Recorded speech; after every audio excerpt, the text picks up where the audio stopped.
Oh, greetings from California. Hey guys. Hey, it's me. How are We y'all? we have a very special guest with us today. Now we haven't gotten together since what it was about this time last year, November BravoCon. Yes, it was. Yes, it Yes, was. it was. That's when we got to meet, and it was a stone cold groove. I have to say, you and your mama looked good. Your Thank you. mama was looking better than the housewives, and so were you. It's just interesting that regular women can go to the salon and get their hair together. Women of normal means, not women with making $300,000-$400,000 a year with stylists on call. We're talking about women that get up and go to work every day, not women that are housewives. Yet they still came in shutting it down. Thank you, Alex. It's the truth. It's the truth. Look at the photos. It's the truth.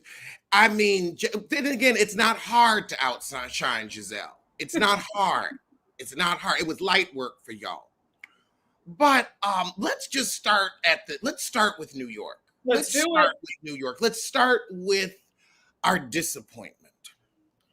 Let's start with our disappointment because last year, and this is TV Deets according to the ratings, last year we started season 14 with 672,000 viewers. This season we have halved that to 312. Oh, that's horrible. That's a drop. You're getting the YouTube numbers. Yeah. Tasha K is about to outpace you. Because now, honestly, if you're going to be on TV, you need to do better than us. If I can talk about Amanda Seales and get more viewers than you do on TV with full free press and promotion, that's pathetic. At least I think so. I agree. No, I agree. I think that with New York, I have 2 points for New York. I think that Bravo did a disservice with putting them up against 3 strong franchises. You have Potomac, OC, which is killing it. SLC is killing it. You can't put a weak franchise up against the big 3. I also think that New York should have maybe come out in the summertime when there was that drought. Maybe when they were with Dubai. I think maybe they would have fared a bit better then. Right? I think so, because you know what? Those two have the same new Bravo flavor versus old Bravo flavor. And I think you're right. I think having those two together, we're trying to do the new multi-culti Bravo. You needed it there. Yep. You needed it with New York, and you needed something else this summer because what you gave us was pathetic. Yep. I want my time back. There was a lull. With programming, so I feel like New York should have gone there. They should have been on their way out, as we have Potomac, SLC, and OC on now. Yes, 100%, because you're right. They're kind of getting lost in the shuffle, and you kind of need them to be a standout so people will say, what the hell, there's nothing else on, and give them a pity view. Yes. And then you might get interest again. Yep, I agree. But I also think this is seeing this strong stumble in the ratings.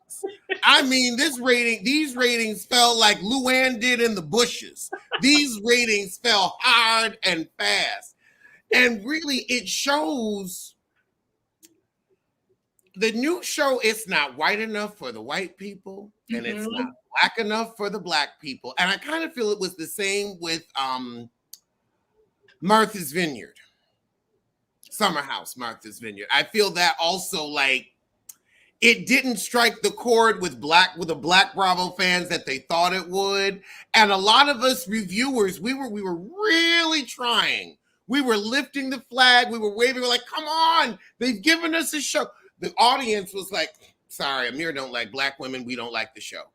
Well, I think with Summer House, Martha's Vineyard, I grew up in Jack and Jill. I'm very familiar with that world, especially, going to the Hamptons or Martha's Vineyard in the summertime. I think that with Martha's Vineyard failed because this wasn't the real group who has been summering there since they were born. These are people who, and this is no shade or no judgment, but these were people who had only been out there 1 or 2 times cosplaying as legacy people who always summer there. So that was their first mistake. And also, truth be told, Martha's Vineyard is beautiful, but it's not the Hamptons. You don't have that nightlife. It's a different vibe. When people go there, you really go there to shut off. It doesn't have like the restaurants and the nightlife scene the way the Hamptons does. The Hamptons is way more swanky, more celebrity filled. I mean, celebrities go to Martha's Vineyard too, but I think because with the Hamptons, you can get on and off, take the Long Island Expressway. It's only 2 hours away. With Martha's Vineyard, you're stuck there. You can't just go on and off. You have to take a ferry to get there. You got to fly to get there. So I think that with the location,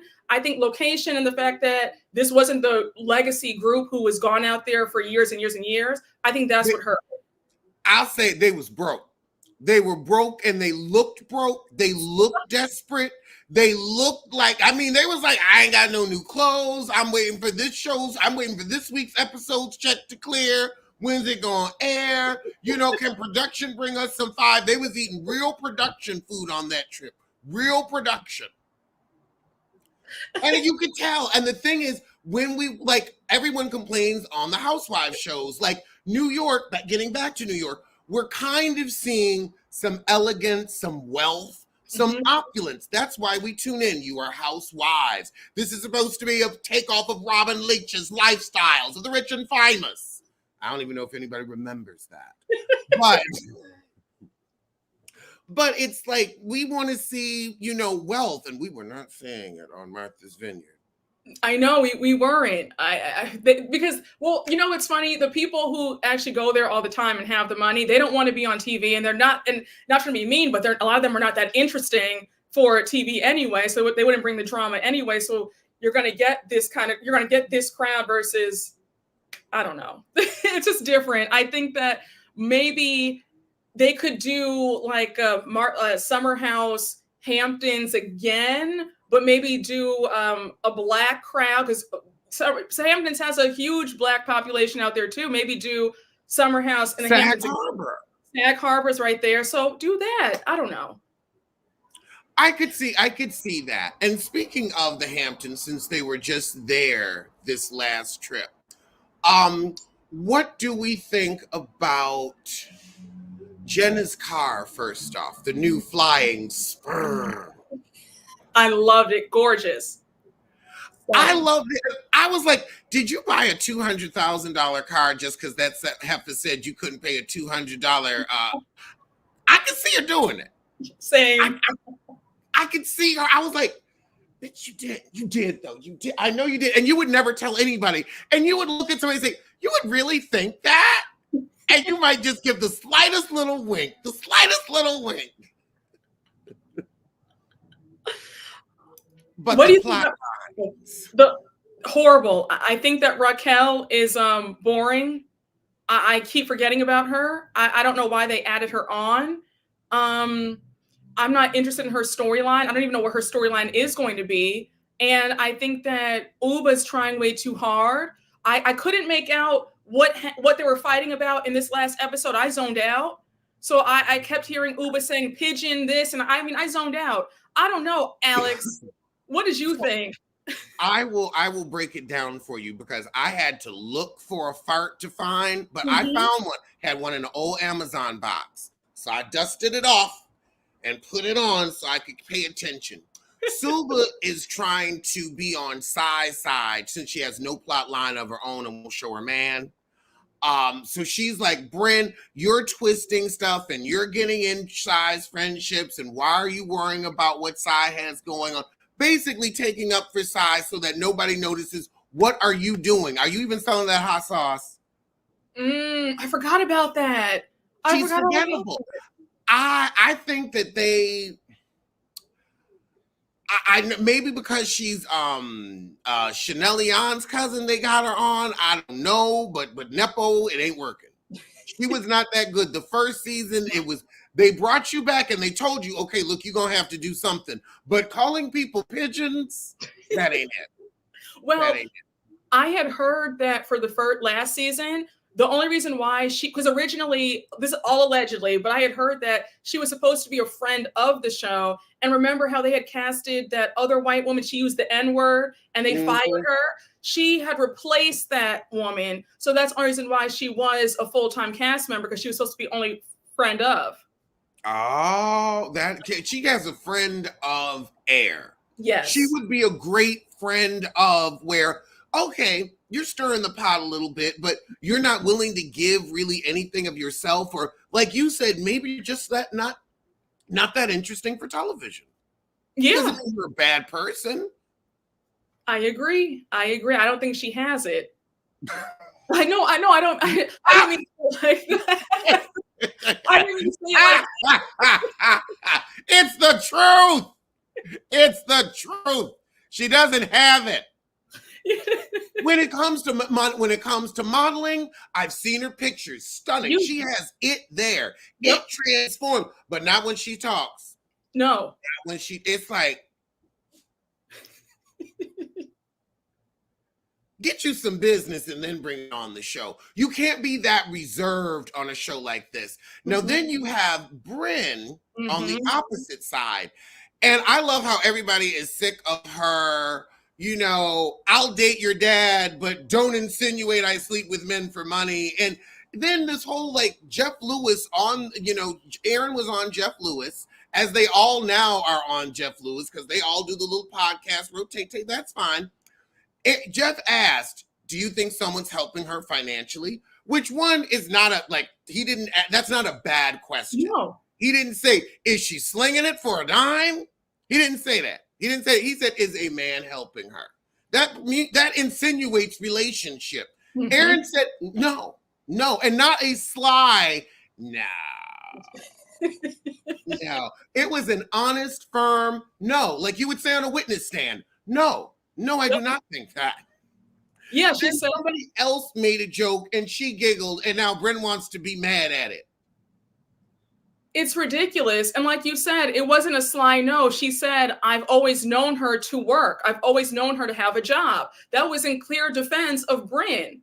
And then for Brynn to say, well, you should have defended me more. That's Jeff Lewis's show. When you're on somebody's show, you can't take over the host job. So how dare you say that she should have told Jeff Lewis something? What was she going to say to him? And everybody knows that Jeff Lewis has a slick mouth. Ooh. That man's mouth is slick. Ooh, I don't want to cross him. I don't want to cross him or his leather damaged neck. Either one of them I don't want to deal with. Because he might come for me, but I'm going to come for that skin. I'm going to come for the scarring of your lips. Your face doesn't like you, sir, so you leave me alone. You see, you've been trying to get these all your damn life. You better shut up talking to me. Just because you mad I got the lips you want. See, I got to read ready for his ass, just in case.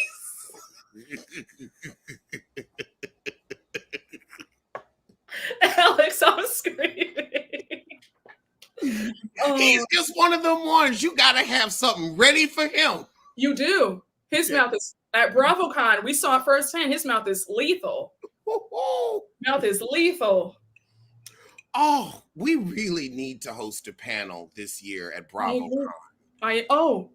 All of us, like you, me, Chris, Kempire, like there needs to be the Black Bravo panel. I agree.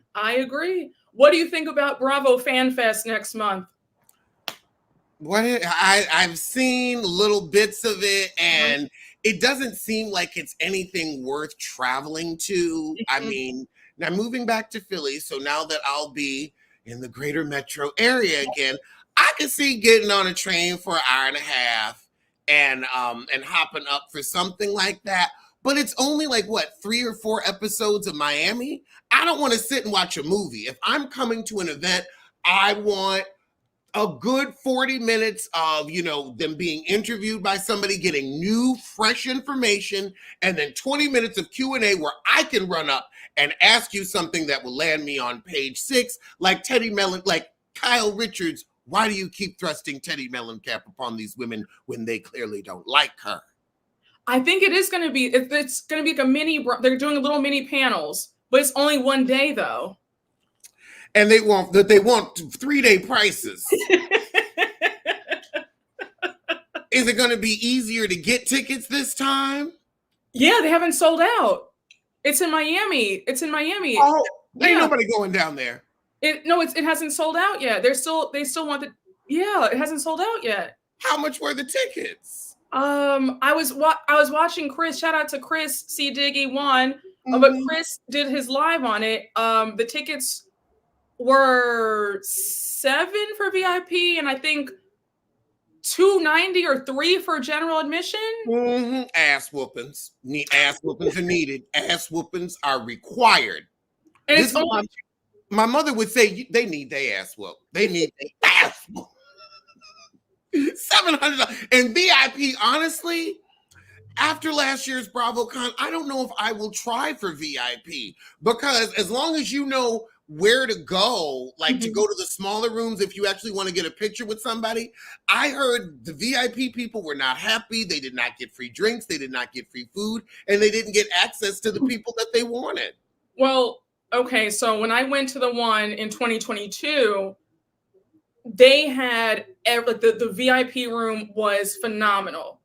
They had free food for us. I mean, the spread was everything. The lines for the Bravo, because all the Bravo celebrities had to pass through. You had People magazines there, Us Weekly, everybody was there. So the lines were like so short. It was, I mean, I was there like the most of the time, meeting everybody, whatever. But they had free drinks, whatever, lemon drops, martinis, margaritas, all free. But so when we went to this one, the VIP room I felt was vastly different. You had to pay. There was no spread. It was horrible. You had to $20 chips. Yeah, it was $20 chips. Yeah, and I felt the lines were too long. I don't know. I just felt like it was different, like you said, this year for VIP. Now I think too many people got a little too tipsy last year, and so they said we're gonna charge for drinks, and at $20 a drink, ain't nobody getting drunk. That's why everybody was enjoying Lisa's Vita tequila at the Wendy stand. Thank God, because I got 4 or 5 glasses of that. No, the folks were good and drunk. I was off the Vita tequila. But I wasn't spending $20 for a drink. And speaking of a spread, Erin got it right this year when she had them.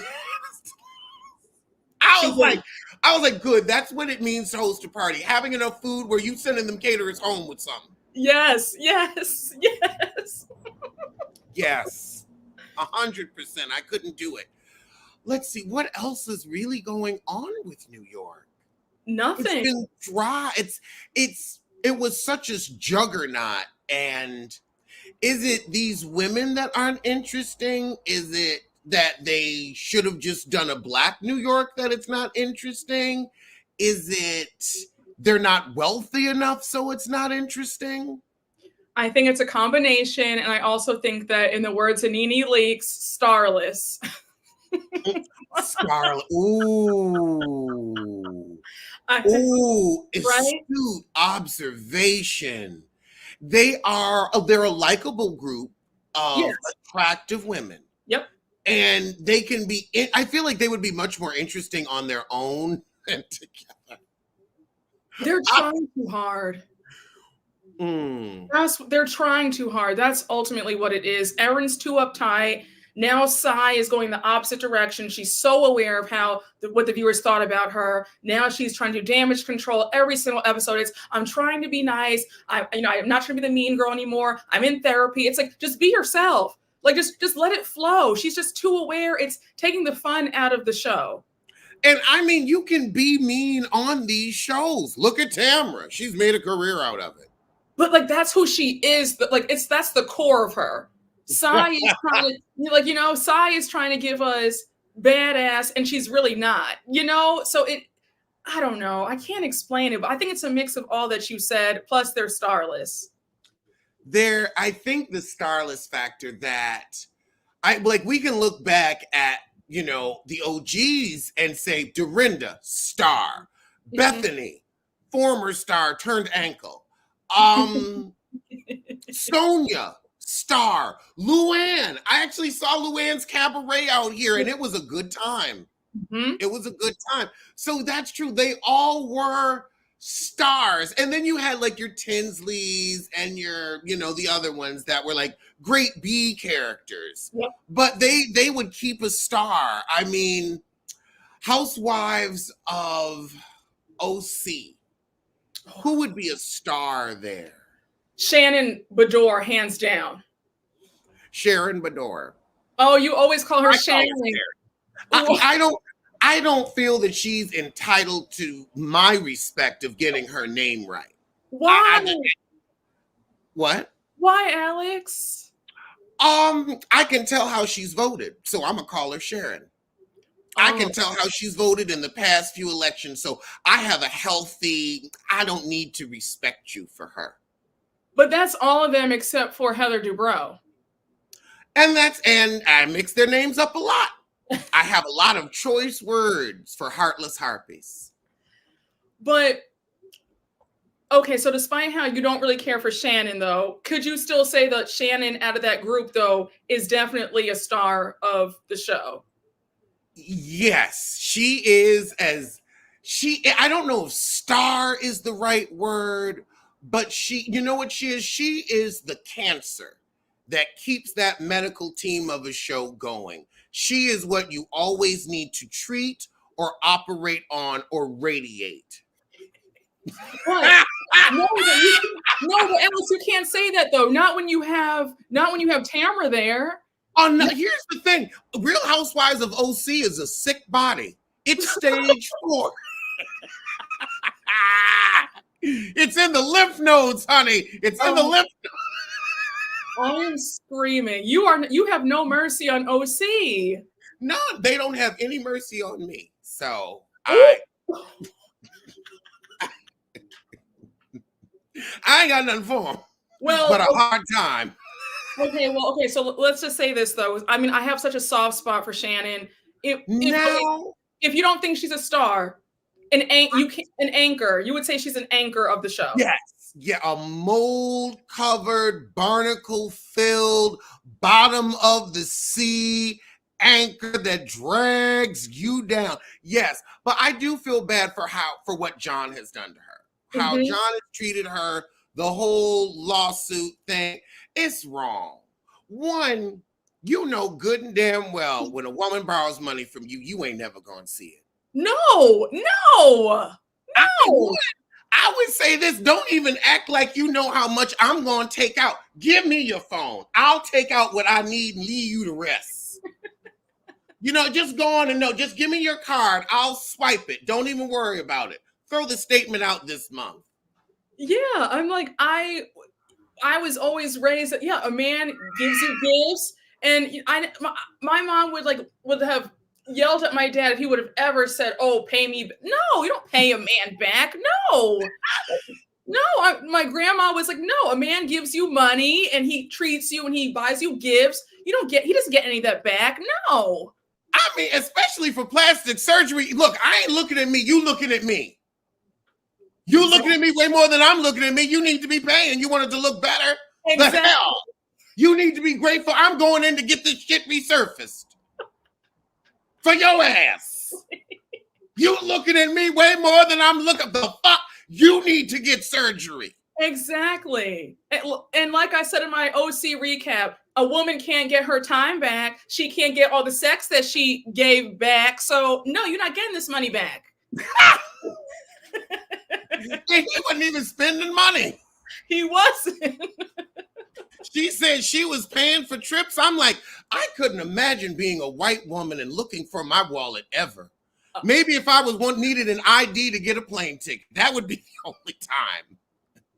I'd be one of them women. What's a bill? Yes. I would be right now, like the old Sharon was. I don't know how to pay my water bill. Yes, remember that? Yes. David, she never paid a bill in the 17 years that they were married. Yeah, so I'm like, I was surprised to see that Sharon. Now you have me calling Shannon Sharon, Alex. You see that? You see that? Shannon's my girl. Now you have me. Really, the truth is, Sharon fits her more. Sharon fits her face more. And then also, Emily and Gina need to switch names. Oh, yes. Emily looks like Gina, and Gina, like they look like if you picture a Gina, you would picture Emily, and if you would picture an Emily, you picture Gina. Yeah. Oh, and they both wear me out, especially, oh my God, I cannot stand, the same way you don't like Shannon, I cannot stand Gina or Emily. Can't. Really? Oh my gosh, cannot stand them. I don't understand how they got Gina on the show. She came on the show, she was clocking in at Chili's, crying about, so to see her going after Jen and her financial issues, I said, how dare you? And then on top of that, Emily has the gall when she said out of her own mouth when she joined the show that they live off of Shane's parents because Shane's parents are wealthy. They own the radio companies. So for you to sit up there and bash. Wait, they own Clear Channel? Yes, they own Clear Channel. Yep. That's so they, and she said when she joined the show, she said, Shane's parents give us an allowance every single month. We live off of that. So for her to sit up there and bash Jen saying, stand on your own 2 feet and stop being dependent on a man, you're living off of this man's family. Why are they on the, like that's frightening money. Why are they even, like, that's money where I'm surprised they on the show. If I had that kind of money, nobody would know what I was. I think that Emily wanted it because remember when they came on the show, their marriage was rocky. I've always had doubts. I've always had doubts about that marriage anyway. I've always had doubts about that marriage anyway. So he did the okay, I'm gonna get you on this show so that way you have some income of your own. So when I divorce you, It's not like you ain't got shit. You've been making a few $100,000 for a couple years. Yep. Clear Channel. Mm-hmm. So yeah, and you saw remember how she had the when her, because you know how Shane is Mormon and she's not religious, she's atheist. So remember how the daughter said that she wanted to be Mormon last season? Did you watch last season? Of OC? Yeah, I watched OC. Remember the daughter wanted to be Mormon, and so she got confirmed in the temple. And so the in-laws, Shane's parents, threw that party. You saw how gorgeous their house is? Remember that? Yeah. Yes. Mm-hmm. That's when I knew his parents had money. Yep. But I didn't know it was Clear Channel money. Mm-hmm. That house was small for Clear Channel. That must just be for parties. I think, no, wait, which one? No. The parents' house it was huge. It was like 20,000 square feet. Remember? Thinking of. She threw the party. Oh, okay. No, I was thinking of a regular person's house. Yeah. Oh, that wasn't a. Wait, when they got into the argument? They got into the argument, and Emily had that slip and slide, and they all went on the slip and slide. And Shane's mother was there. Shane's mother was there. She's like the short little petite lady, and like, I thought that was a golf club.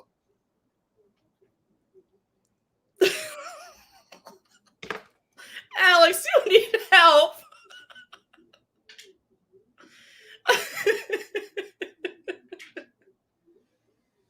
Are you for? Remember? Really? You know, I remember it. It was all beige. They were outside. There was so much of it you didn't see all of it. Where I just thought, oh, this is like some type of resort. No, that's their home. They just live on a resort. Yep. And then they give them like money, and they live off of them. I mean, there's nothing wrong with that, but I just feel like for you to say that Jen needs to be independent, like how can you say that? Because your husband has willingly been living off his parents. He didn't have a job. There was a big thing. She was like, I'm worried that my kids, because they have 2 boys together, and she said, I don't want my boys to think that men don't work. Like they need to see that money doesn't grow on trees and that their dad has a job, because he was content with living off of the money. Money grows on trees for them. Yeah, but she just wanted to make sure that they grow up to know that men should be providers and like hardworking. She doesn't want her sons to see that like their dad is just sitting there loafing around all day, like not being productive. And I get that.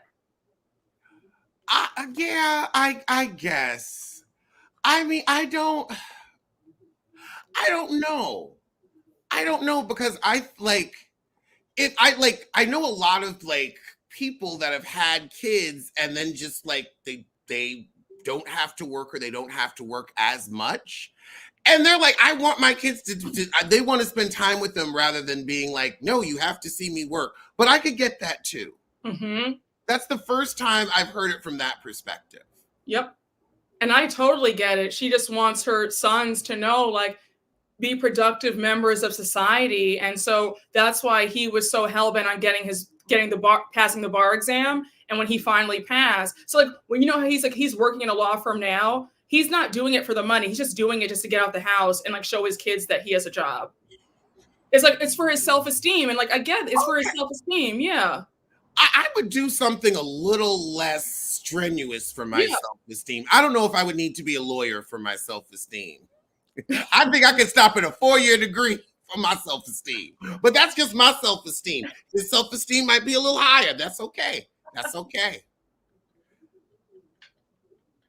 So yeah, I hope that, I agree. Metal of B, I hope that it's brought up at the reunion too, about the whole thing with her getting on Jen about loafing around when her and her husband are loafing around. I feel like all of them I was very surprised at as women attacking a woman who has 1, 2, 3, 4 children. 5. And 5? Remember, she adopted the one. She adopted the last one. Oh my God. 5. She has 5 kids. And the husband has, stay-at-home mom. The husband's ran out. As women, as housewives, how can you not identify with that? And 2, she's gotten a job making a few $100,000 a year. What more do you want her to do? She went out and got the highest paying job she could. The highest paying job she could. Exactly.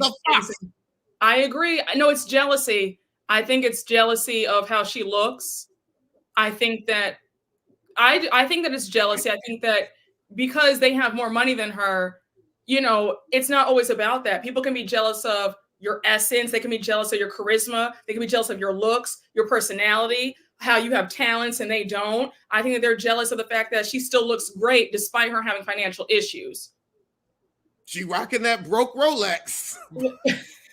But here's the thing. Ain't nobody asking you what time it is. They're not. And a broke Rolex is still a Rolex. It is still a Rolex. It's still gold. It sure is. Sure is. She can still sell it in a pinch. She can sell both of them. She has 2. So. Yeah, and she's like, I'm going to hold on to these and let them appreciate in value. And wait until the money comes through from my ex-husband, which the courts will eventually force. And most of you have been through that before. So I'm like, why is everybody so damn shocked? Jealousy. I can understand Gina being like, no, you messed with my business on this. You could have let me know the money gonna be a little funny. Is production gonna cover this rental? Is production covering the rental? But Gina was cruel the way she went about it, embarrassing her in the coffee shop. And again, Gina came on this show broke. Remember how she came on in season 11, broke. I don't remember her broken. I don't think I was watching it season 11, but she still looks broke today. I mean, your confessional looks, Jesus Christ. You pay a stylist, but here's the thing. You don't pay one intelligent enough to tell you, now let's see how those looks are sitting down. And how they fit with the mic pack in.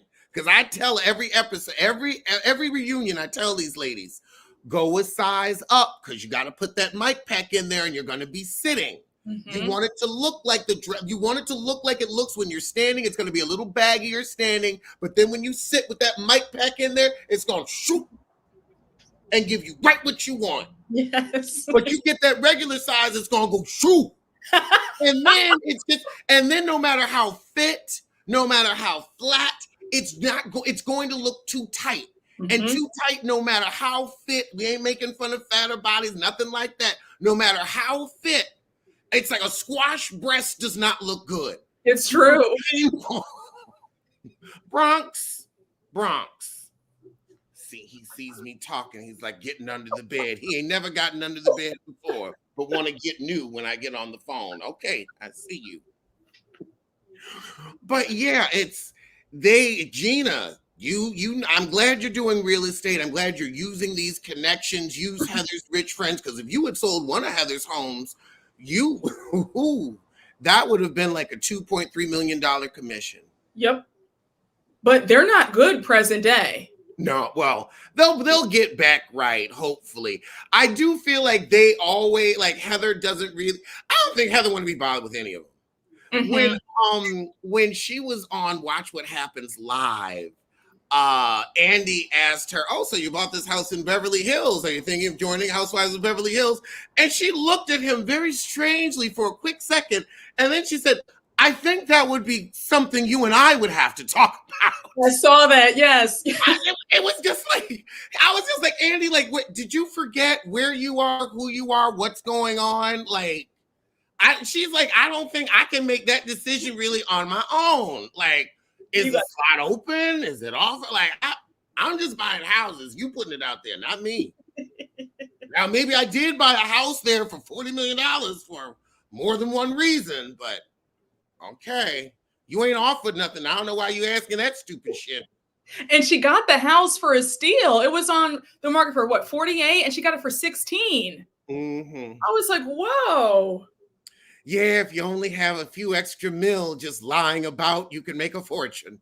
I was like, whoa, they got that for like what, 20 or $30 million off the asking price? They were able to slash that off. Like, good for them. Yeah, I do wonder how that worked. Right? Like, how did you offer 16 million? The house is 48 million. Well, the house clearly wasn't worth 48 million, and I guess it really must have been a teardown. Yeah, it really must have been just like, nobody's gonna want this house. The house was built to weird. It was probably like a sports person's house where it was built to weird specifications. Mm-hmm. Young rich men will do that, where it's like Shaq's old house. Don't nobody want it. Mm-hmm. Nobody wants the basketball court in the living room. It's great when you're 25, but you ain't gonna find no other 25-year-old who wants that bullshit. But Heather also, like, I've only been watching for a bit, but and so it was really when this like real estate thing was like about to happen and happening. I really feel like now that they got that $55 million check and cashed it, Heather does not want to be bothered with these girls. Like, she always knew I had more and I think I'm better. Now she knows. She knows. And she's just like, oh God, Gina, what are you doing? Why? Well, I think that there's some residual anger from what happened last season when they turned on her. True. They did turn on her, mm-hmm. And she was like, and that's why I'm not telling you about the house. Because y'all are not going to be happy for me. Exactly. And that is also kind of sad, and maybe that's why she's done, because she's like, I can't be friends with people that can't be happy for me. Yes, you can't. That's a whole nother topic for another day. We could go into that for hours, but yeah, no, you can't. That is kind of like a pillar tenet of the Housewives. Yeah, it is. Definitely test that. Like, can you be happy for someone else? Gizelle, can you? Oh, let's get into Potomac. Yeah. Yeah, perfect segue. So our girls are back, and I have to say, let's check the ratings. Because I don't feel the same. I feel like everybody who said I'm not watching anymore, they're sticking to their word. I feel like I don't feel the same energy that I felt in seasons past. Mm-hmm. It's like, okay, we're kind of trying to care, but I'm not seeing it. Our season premiere had 520,000 viewers, and that's down from about 800,000 last year. Woo! Yeah, so that's a good 300, 250, 250,000 people said, Yeah, that's a drop. Now, I will say some of this could be Peacock has gotten a lot more robust, and a lot of people are now watching the next day replay. I mean, they putting everything on Peacock, so somebody got to be watching it like Tubi. They just aren't putting out the ratings yet. We're all watching Tubi. Like, I somehow am watching Tubi right now. I don't know how I'm doing it, but I'm doing it.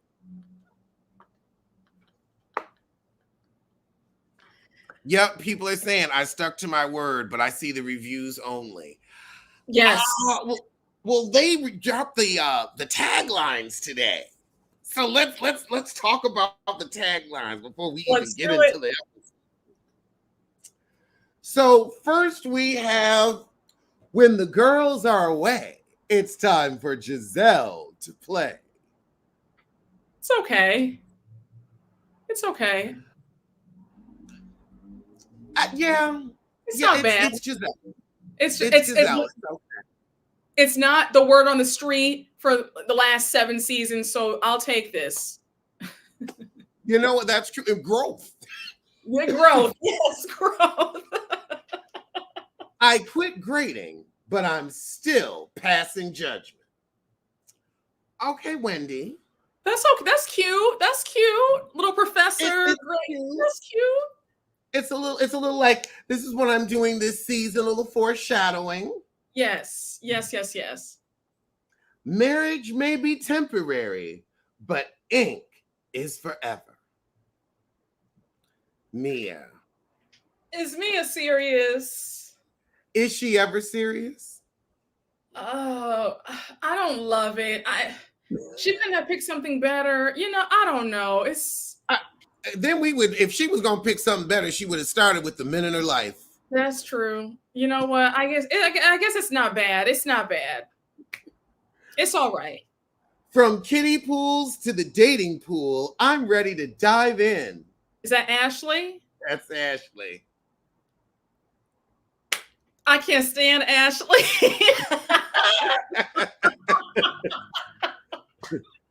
I am the fence and the gatekeeper. That's Karen. And that felt like they couldn't get one for her, so they just threw this up at the last minute. That's what it feels like. Yeah. Then we have the 2 new girls. I own a business. I mind my business. I stay on business. Is that Kiana? Yeah. That was good. I think that's the best one. Best one by far. And Stacy's is I know how to host a show and steal one too. Oh, is that Stacy? Mm-hmm. That's cute for a newcomer. That's cute. That's not bad. Yeah. So I would say Stacy and Kiana had the best 2. Absolutely. And everybody else was everybody else. Yeah, but I would say, I would say Kiana's 1, Stacy's 2, Wendy 3, Giselle's 4th place, and then Karen and Ashley are tied for last. and Mia too. Mia, Ashley, and Karen are tied for last. Yeah, I'll give that. Right? I will agree with that. They are tied for last. Yeah, but I would say that I guess Mia's is still better than Ashley and Karen's though. Because Karen has been using the on the fence tagline now for 2 seasons too. That's old. I almost want to not count Karen's because it didn't even sound finished. It didn't. I blame production for that. Production could have taken another 10 minutes. They could have. Like, because sometimes they'll just use something you said in the season. Yep. Oh, who do we miss anybody? Did you feel the absence of Rob, the Throb Dixon, or Candace Purse Dillard? So you know that I love Candace Down, huge Candace fan over here.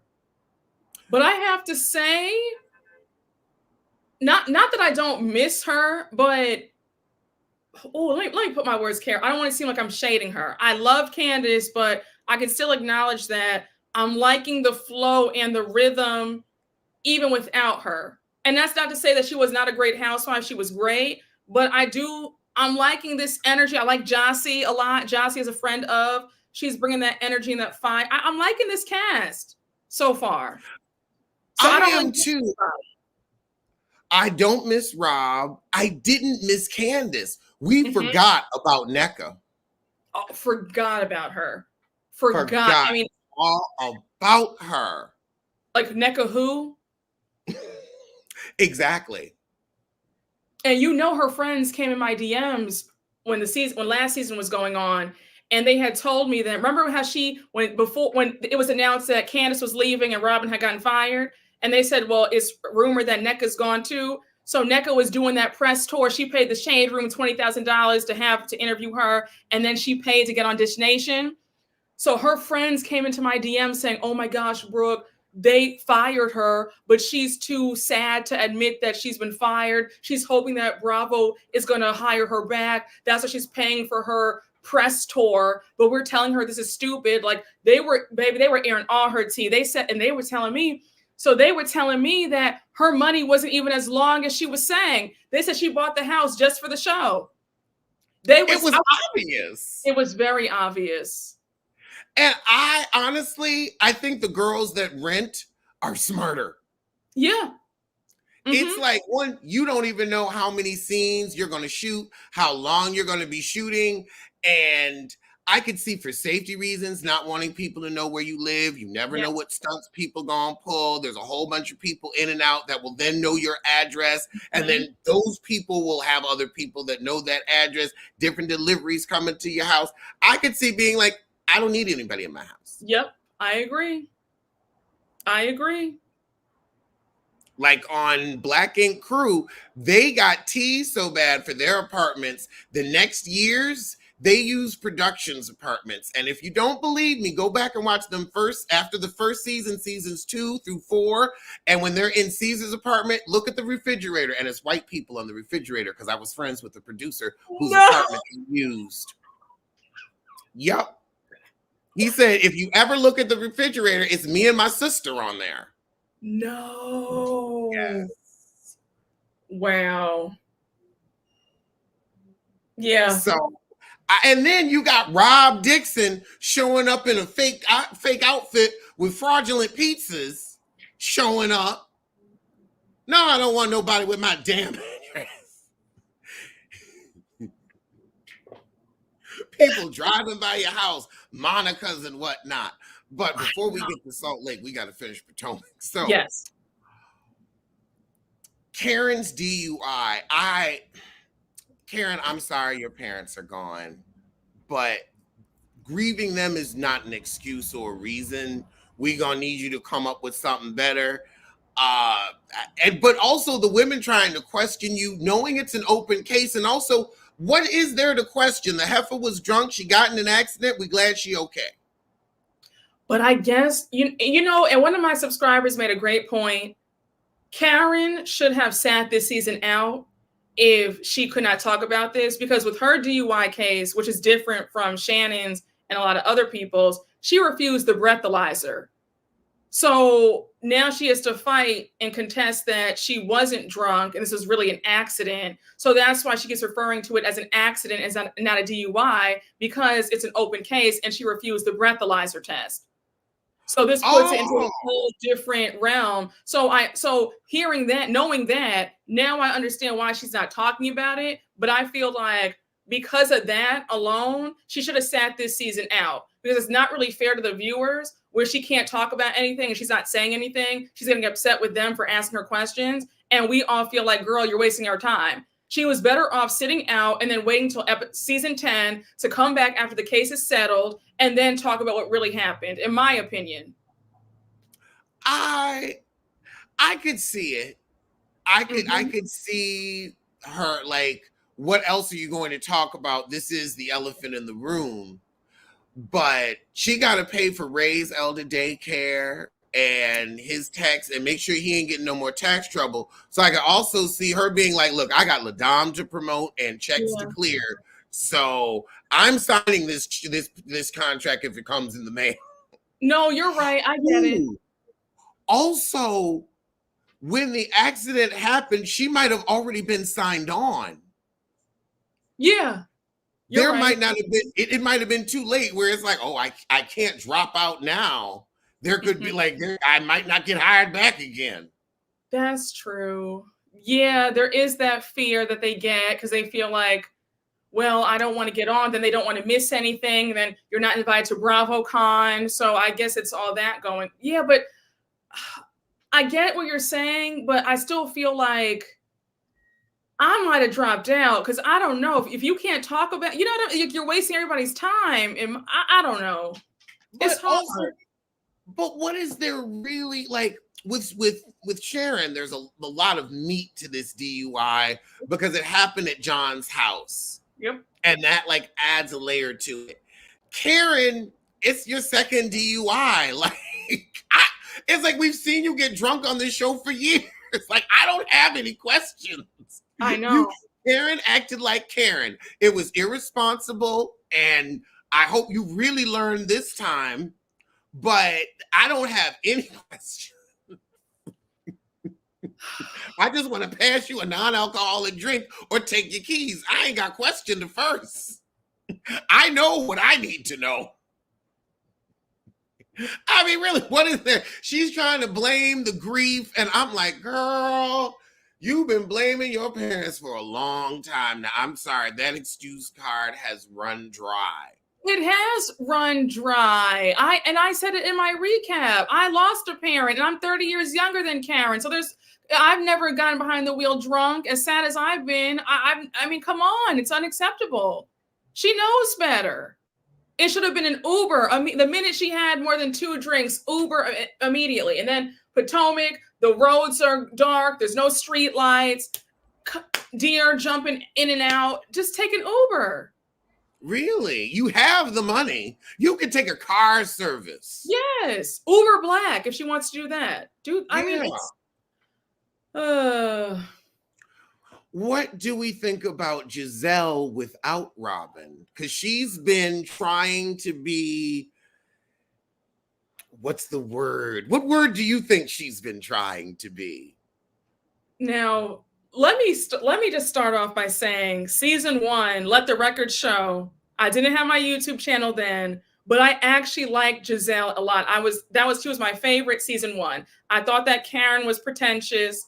I thought that Charisse was also pretentious, annoying. Katie was weird to me. Ashley, never liked Ashley from jump. Robin was also cool with me. It wasn't until later on Gizelle started acting really weird. I just wasn't liking her vibe at all.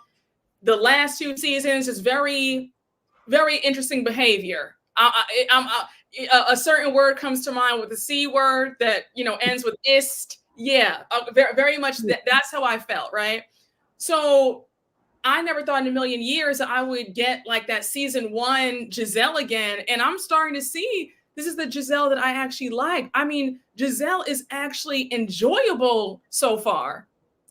I was going to say tolerable. Yes. Or watchable. I don't want to go as far as enjoyable. That's going to take some doing. But it's maybe now that she's like, okay, everybody, like, she didn't care about what anybody thought for so long that somebody had to sit her down and say, no, honey, you actually do need to care. We don't need you here anymore. Yep. Well, no. Do you believe that though? Because she approached you at BravoCon and asked, why are you guys so hard on me? She cares. Well, it was because we were saying things right. They got us. They asked us about her, and kind of like the producers were asking us to trash her, and then brought her in the room. And we were very shocked. But we were like, oh, here's why we said what we said. For example, I did real estate. When you ruined Rob's open house, that would really have hurt me. So, and then Chris came up with we had back-to-back from the show examples. We were very polite, but we were maybe that's what got her to change her attitude. Maybe. I think she does. I think she cares more than she lets on, is what I'm saying. I could see it's good that we're seeing it because we don't want to watch you be mean. Yes. We can watch it sometimes. We can watch you, okay, you want to be slick, I can be slicker. We can enjoy a little of that. Yes. We can enjoy it. But when you're just like mean and I don't want to talk to her, and like when you did that stuff with Candace's husband, Chris. Now can't go after Candace. Chris is a good guy. Leave him out of it. It is hard to find a decent man. She done found one. Now that's when your jealousy showing. Because he Mm-hmm. wasn't looking at you, no way. He wasn't looking at Big Bird, no way. I mean, I would stare because I would wonder, how the hell did I get to Sesame Street? I was supposed to. I'm trying to get to Maine. I apparently ended up on Sesame Street because Big Bird is in front of me. I would ask her, I would have to ask her, can I get on your eyebrows so I can fly out of here back to the real world?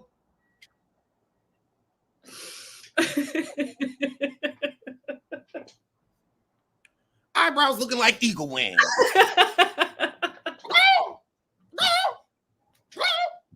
Alex. Oh my God. But I really, like, Gizelle has been on her best behavior. The fact that her and Wendy are trying to get on the good foot, and Wendy realizes, okay, I don't have Candace, and I'm going to get off the show unless I can get some more real connections outside of Karen.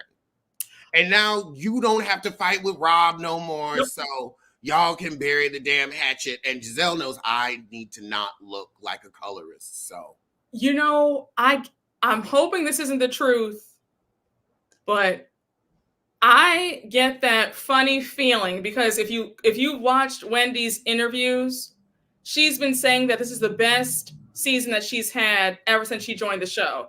She's getting along with everybody. She's not in any drama this season.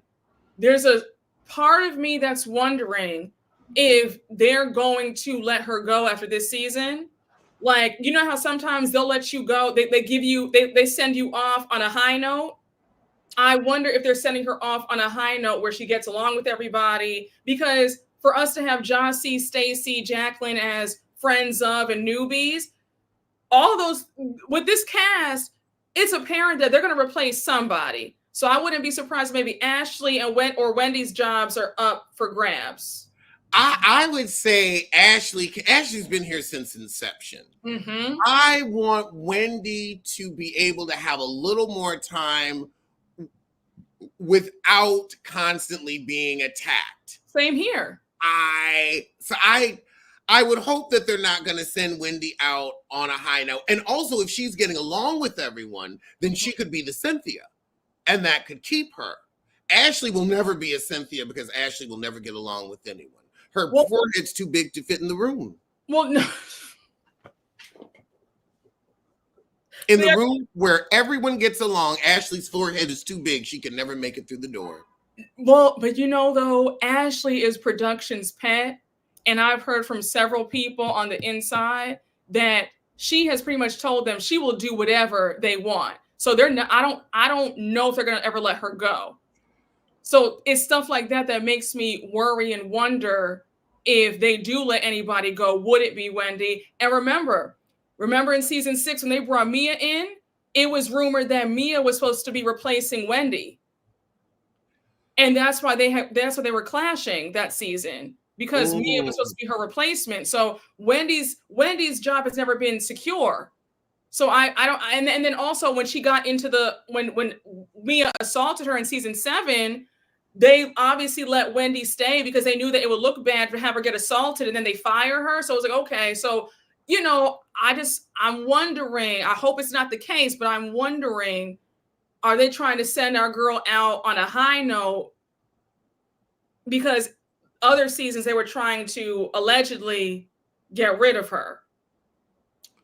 Well, if she survived so long, maybe they realize, she's adding something. Yeah, no, I agree. I agree with you. I think I want to keep her. I want to keep her. I really do feel that she brings something. And now that she's not going to be constantly under attack and people using her as their storyline, because everybody she was storyline with the Osu, with Happy Eddie. I mean, also she does have a happy marriage. That will keep her on the show until, because that's something that others can attack or will ruffle the feathers of others. I mean, if Monique had been divorcing Chris, I wonder if her and Gizelle could have been friends. I don't want to bring up, because, okay, so I was a big Monique fan until season 5 happened, right? I'll say this. Seeing what we've seen now about Monique and her character and how she can't seem to tell the truth, I don't think that her and Gizelle would still be friends now. Okay. I could see that. Right? Because Mia said on Carlos's interview the other day that she was like, oh, I thought Gizelle was really trying to, be my friend when I announced that me and Gordon were breaking up. And then she said, no, I realized she was just happy that someone else was going through a divorce and going to be single, so she wouldn't be the only one. She said that out loud on Carlos King's show. But you know what? When it comes to Mia, though, nobody wanted what her and Gordon had. Girl, not nobody. Right? Nobody wanted Mr. Brown, so I don't really think that Gizelle is so happy that she's single. I don't think that she cares that. I think Mia's just making that up. I don't know. I agree. Mia made that up because nobody wanted her and Mr. Brown. No.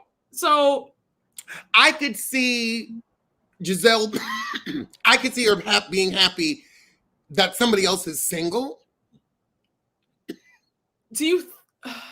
But her and Mia don't really hang out like that, though. Well, she said after the show they did. Oh. Like off camera, they're friends. Oh. So because she said when Giselle's father passed, they were all there for her. And when she announced her divorce, Gizelle was really there for her. She's like, no, off camera, Giselle's a really nice person. And in that interaction I had with her, I could see if we weren't on a show, I could probably enjoy her. Mm-hmm. But if you got to be mean to me for a check, you will be mean to me for a check. I know that. And they say Ashley's like that too.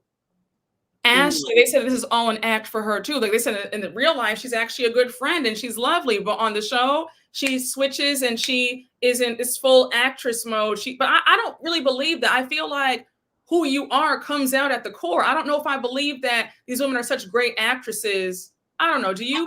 I do. Women are great actresses. Women are great actresses. Y'all act every day. Y'all have been trained to act since you was about 8 years old. Yeah. Women know how to act and make it convincing. So in your lives, I agree with that. I ain't gonna sell y'all short. No, and two, you are on a show where you're playing a heightened version of yourself, but a heightened version where you're like, in real life, I would not do this, but this is a kind of a safe camera improv space where what I do won't have the real life repercussions. It will hurt that person. They will, but also them tears come with a check.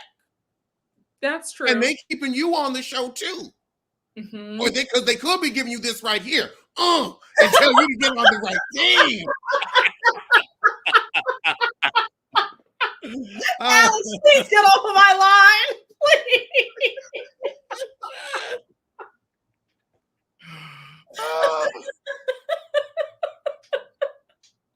Wait, that was Nene did that, right? Yep, the Nene at the reunion. I'm gonna give you this right here. Go on and get on the right team. I ain't giving you no more storyline. Wait, I am screaming. Oh my Lord. Because if we're okay, we have to make good TV, we have to make some drama. There are going to be moments where it's okay, look, if you want to go after me about this, you can go after me about this.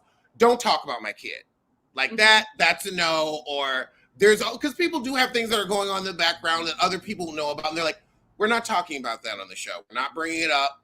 And they don't bring it up. But the stuff that it's okay, this happened. This is fair game. Mm-hmm. I got to use something. It's true. You're right.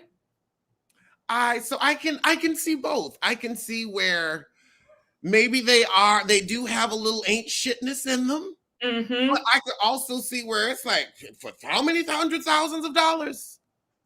That's for 400,000, I will show you the pinkest part of my asshole. They're getting 5 and 6 and 7. Well, that's after taxes. Yeah.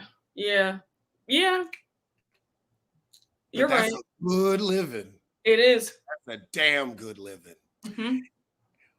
So before we have to end it, let's get to Salt Lake. Let's do it.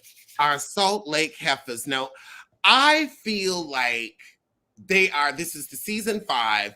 I feel like from seasons 4 to around 7 are the sweet spot. Yes.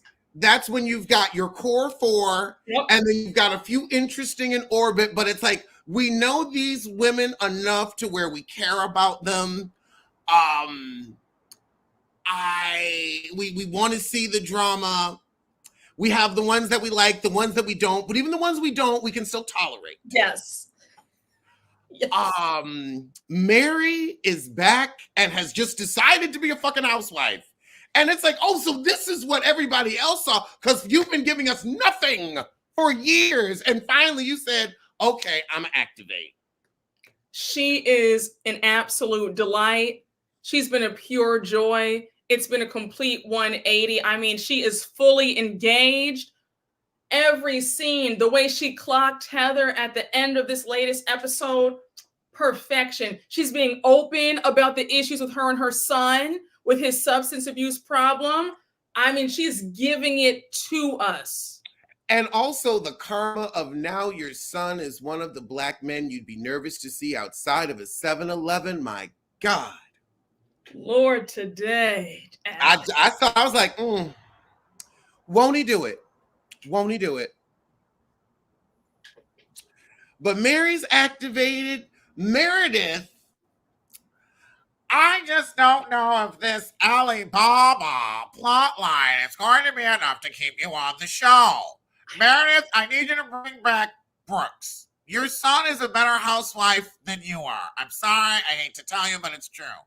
Also, Meredith, I think, is on thin ice because all them girls turned on her before they knew it was Monica. But yep. Meredith, I know you had some shit to do with it. I can't prove it, but I know in my heart, somebody was giving Monica that freaking information. How did you know before Monica was around? Like, yes, she knew some stuff about Jen Shaw, but you knew some stuff too. Who was telling you? You've got some inside intel. You still have your LexisNexis account, I bet. Mm-hmm.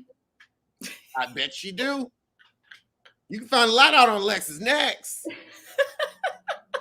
So I'm sorry. I like you. She, you know what? She acts like somebody that was almost caught and just got away with it because the patsy came in time. But she's like, I can't get caught with this again.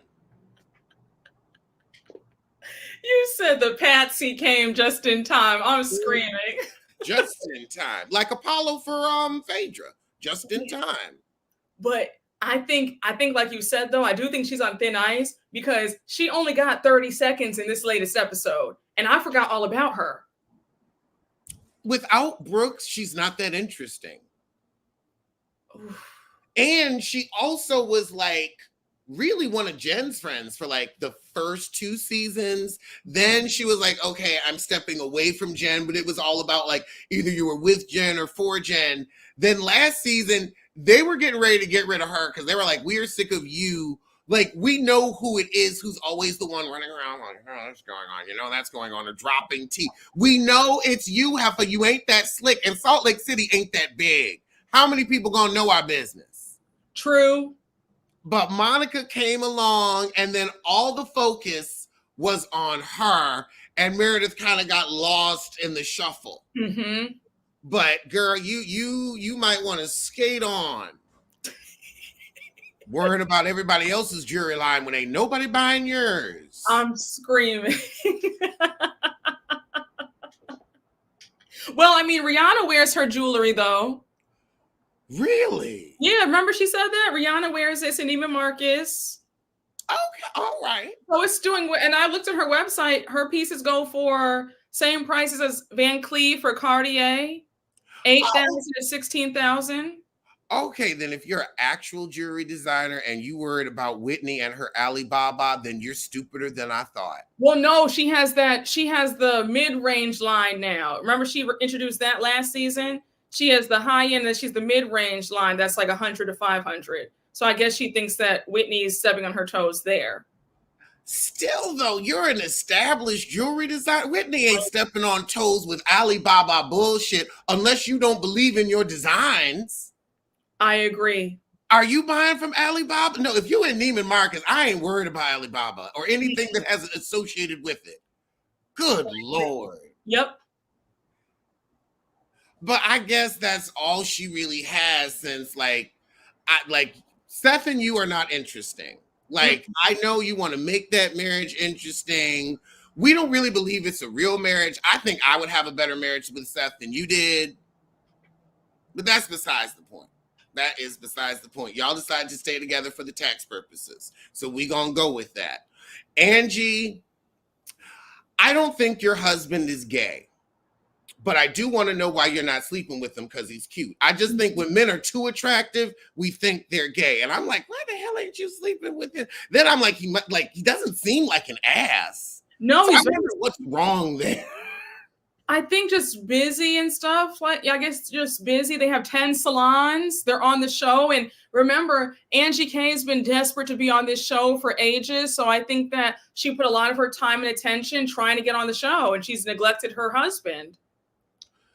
Well, I'll take care of that for her then. If you want to be on the show, you be on the show. I'll take care of you, man. Actually, you can get divorced on the show, give you a whole plot line. Hey, I've been on Housewives before. I was at on the reunion of Beverly Hills on Peacock. I can do it again. And speaking of, I want to ask about this last episode because I'm going to be doing another show about this, but this involves us.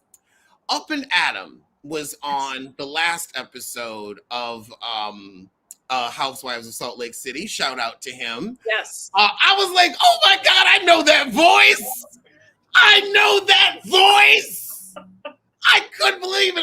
I'm always excited for any of us like in the YouTube world that like we get on our shows, like Kempire when he's on Broadway. Yes. I see anybody, I'm like, yes. Yeah, give us our shine. But now we've had him. Now we're having also like Jeff Lewis is like a plot line on all of the housewives that are on now because they all go,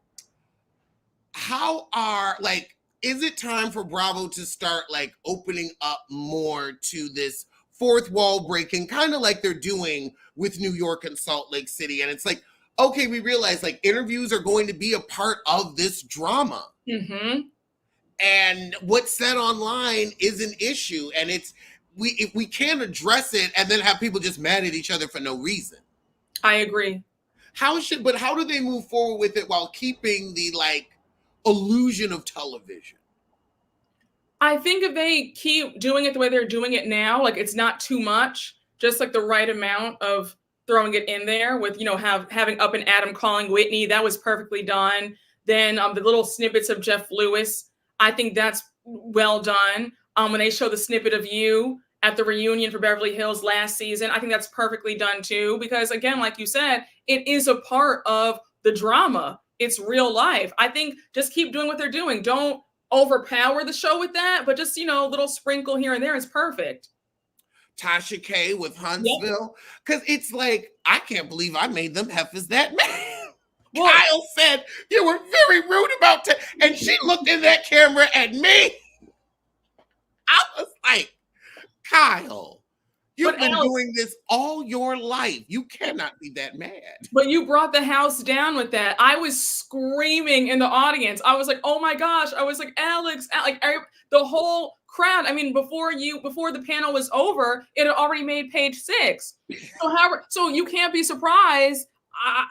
You can't be surprised that it made it on the reunion. I mean, it was the talk of the town. You made it on all the publications. At least I got my money's worth out of them high-ass tickets. I'm like, look, I'm here to promote me. I'm getting some out of this, damn it. That's right. We got to get our come up. That's right. Oh my gosh. Well, I want to thank you so much for this wonderful chat, for joining me. And I would love to do this again anytime. Yes. Okay. And so I want to let everybody know y'all find her where? Oh, here on YouTube at the Brooke Ashley, and you can find me on Instagram and Twitter. Same name, the Brooke Ashley. On Instagram, it's the Brooke Ashley _. And I'm the Brooke Ash on Twitter. But yes, I'm right here at the Brooke Ashley on YouTube. And thank you so much, Alex. It's an honor and a privilege. I just love you. I love your content. Thank you for having me today. Thank you so much. And I will see y'all later.